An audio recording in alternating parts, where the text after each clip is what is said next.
role of aniconic symbols in the representation of Gautam Buddha in Sunga arts and relate its influence to the development of Buddhist art in later periods.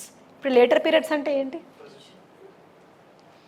It need not be only present, it is after Buddhism phase ఏవే periods అయితే వచ్చాయో అవన్నీ మీరు divide చేస్తూ రాయొచ్చు. ఇందాక మీరు చూసారా కల్చరల్ హెరిటేజ్ అనగానే మీరు ఏదో ఈజీగా అనుకున్నారు, బట్ ఈ క్వశ్చన్ ఎవరైనా అటెంప్ట్ చేస్తారా? Most of the students will skip this question because they'll think that this is specific to aniconic symbols of Gautam Buddha in Sunga art.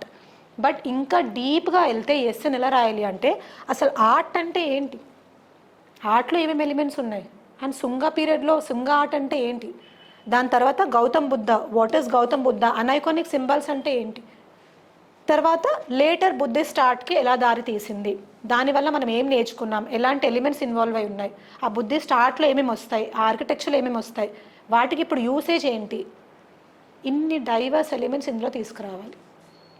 And ఇంకొక డైమెన్షన్ ఏంటంటే సేమ్ పీరియడ్లో ఇంకా వేరే ఆర్ట్ ఏమైనా ఉందా, వేరే స్టైల్స్ ఏమైనా ఉన్నాయా contemporary to this period, that is one more angle.